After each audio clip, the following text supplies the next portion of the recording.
అధ్యక్ష ధన్యవాదాలు అధ్యక్ష. ఈరోజు మంత్రివర్యులు రాష్ట్రంలో మహిళలపై ఇటీవల జరుగుతున్న దాడులు మరియు అత్యాచారాలు ప్రభుత్వం దృష్టికి తీసుకుని రావడం అయిందానంటే చాలా మంచి సమాధానం ఇచ్చారు అధ్యక్ష.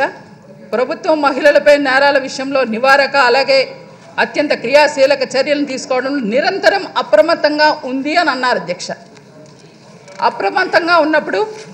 గత 3 సంవత్సరాలుగా ఏదైతే తెలుగుదేశం చంద్రబాబు నాయుడు గారి ప్రభుత్వం వచ్చిందో ఆ రోజు నుంచి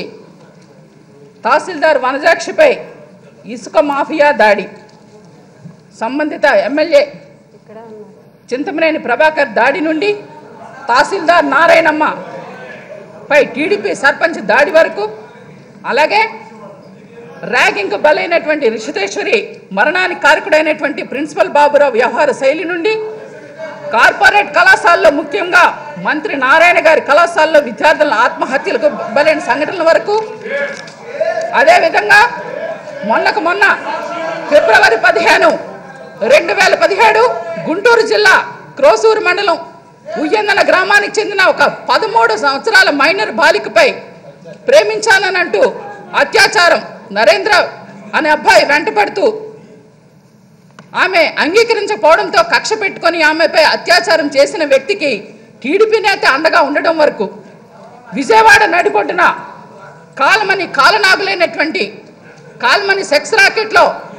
మహిళలు, ముఖ్యంగా దళిత గిరిజన బలహీన బడుగు వర్గాల మహిళలు బలైపోతున్న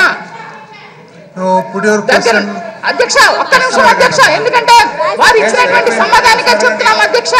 దాంట్లో అధికార పార్టీ ఎమ్మెల్యేలు ఎమ్మెల్సీలు అండదండలతో కాల్మని సెక్స్ రాకెట్లో వాళ్ళు చేసినటువంటి చర్యలు, అక్కడ నుండి తుందూరులో ఏదైతే ఆక్వా ఫుడ్ పార్క్ను వ్యతిరేకించినందుకు టీడీపీ ఎమ్మెల్యే శ్రేణులు మహిళల్ని హింసించే వరకు, అదేవిధంగా దివీసు ఫ్యాక్టరీ కాలుష్యంలో వేలాది మంది ప్రజలు ఉద్యమిస్తున్నటువంటి మహిళల్ని పోలీసు జులంతో ఇబ్బంది పెట్టినట్టు అంతవరకు, ముఖ్యంగా ఇంకా ప్రధానంగా ఇదే చంద్రబాబు నాయుడు గారు చట్టసభల్లో 33% రిజర్వేషన్ మహిళలకు ఉండాలని వారే జాతీయ మహిళా పార్లమెంట్ సదస్సులో మాట్లాడారు. మరి అటువంటి చట్టసభలకు వచ్చినటువంటి మహిళలుగా రోజా గారు కానీ నా మీద కానీ